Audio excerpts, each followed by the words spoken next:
আগে এই ভিডিওটা দেখুন, তারপরে বলছি।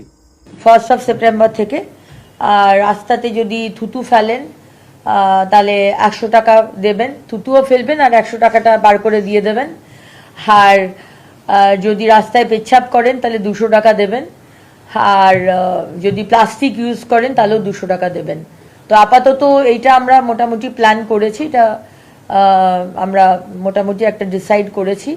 আমরা ইনস্ট্রুমেন্টও দিয়ে দেবো, যে মেশিন যেখান থেকে ইনস্ট্যান্ট বিল বের করে ফাইনটা হবে, তো সেই ব্যবস্থাটাও করা হচ্ছে।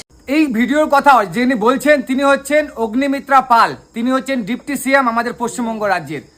তাহলে আমাদের প্রশ্নটা হচ্ছে, রামগঞ্জে কোনো শৌচালয় নেই, যেগুলো শৌচালয় রয়েছে সেগুলো তালাবন্ধ। তাহলে সাধারণ মানুষ রোজগার করে বাড়ির সংসার চালাবে, না রাস্তায় থুতু ফেলে সেই টাকাটা দিয়ে ফাইন দেবে, বা রাস্তায় পেচ্ছাপ করে সেই টাকাটার ফাইন দেবে, না বাড়িতে রেশন খরচা করে বাড়ি নিয়ে যাবে? আগে শৌচালয়গুলো খোলা হোক, বা যেগুলো শৌচালয় নয় সেগুলো শৌচালয় বানানো হোক। রামগঞ্জে শৌচালয় একদমই নেই। আমাদের মা বোনগুলো রামগঞ্জে আসলে কোথাও কি বলছে শৌচালয় না থাকার কারণে অনেক সমস্যা হচ্ছে। ফাইন পরে করবেন, আগে জায়গায় জায়গায় শৌচালয় বানান। আমি বলছি খুব ভালো একটা উদ্যোগ, কারণ এই উদ্যোগকে আমরা সাধুবাদ জানাচ্ছি এবং ডিপটি সিএম অগ্নিমিত্রা পাল মহাশয়াকে আমরা মন থেকে ধন্যবাদ জানাচ্ছি। একটা খুবই ভালো উদ্যোগ, কারণ আমাদের দেশ, আমাদের ভারত, আমাদের পশ্চিমবঙ্গ একদম স্বচ্ছ ভাবমূর্তি এবং পরিষ্কার পরিচ্ছন্ন হবে। কিন্তু আমি মাননীয় ডিপটি সিএম অগ্নিমিত্রা মহাশয়াকে বলতে চাই, আগে জায়গায় জায়গায় শৌচালয় বানানো তো হোক। শৌচালয় নেই তো মানুষজন যাবে কোথায়?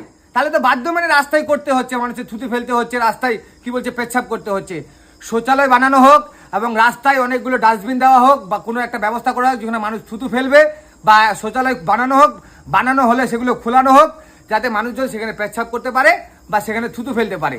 নইলে রামগঞ্জে এতদিন বারবার আমরা কিন্তু বলছি, কিন্তু বারবার বলা সত্ত্বেও, প্রশাসনকে বারবার আঙুল দিয়ে দেখানো সত্ত্বেও রামগঞ্জের শৌচালয়গুলো খোলা হচ্ছে না।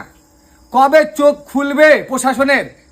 বারবার ব্যর্থ হচ্ছে। যদি তৃণমূলের আমলে যারা প্রধান ছিলেন বা যারাই ছিলেন বা যে কিছু থাকুক, এখন যারা রয়েছেন, যদি পঞ্চায়েত চালাতে ব্যর্থ হয় তাহলে ছেড়ে দুক, নতুন সরকার এসেছে, বিজেপি সরকার, তারা পঞ্চায়েত চালাবে। বা যদি কি বলছে অন্য কোনো প্রসেস রয়েছে তাহলে আপনারা বলুন, আপনারা ঠিক করুন। এই যে ভাবে যে কি বলছে শৌচালয়গুলো খোলা হয়েছে কিন্তু বন্ধ করে রেখে দেওয়া হয়েছে, আবার আইন পাস হচ্ছে, থুতু ফেললে 100 টাকা ফাইন, পেচ্ছাপ করলে 200 টাকা ফাইন। আগে শৌচালয়গুলো বানানো হোক, তারপরে এই ফাইনগুলো লাগু করা হবে। আমি বারবার হাত জোর করে অনুরোধ করছি। আমি খুব একটা ভালো উদ্যোগ, আপনাদের উদ্যোগকে আমরা ধন্যবাদ জানাচ্ছি, সাধুবাদ জানাচ্ছি, এবং আমাদের রাজ্য উন্নয়নের জন্য, আমাদের রাজ্য কি বলছে পরিষ্কার পরিচ্ছন্ন হবে এবং আমাদের দেশ উন্নত শিখরে পৌঁছাবে, এই সকল উদ্যোগকে আমরা ধন্যবাদ এবং সাধুবাদ জানাচ্ছি। কিন্তু মাননীয় ডিপটি সিএম অগ্নিমিত্রা পাল মহাশয়ের কাছে আমাদের বিশেষ অনুরোধ, আগে শৌচালয়গুলো বানানো হোক এবং সেগুলো খোলা হোক, যেগুলো বড় বড় তালায় বন্ধ রয়েছে, তারপরে এই নিয়মগুলো চালু করা হোক।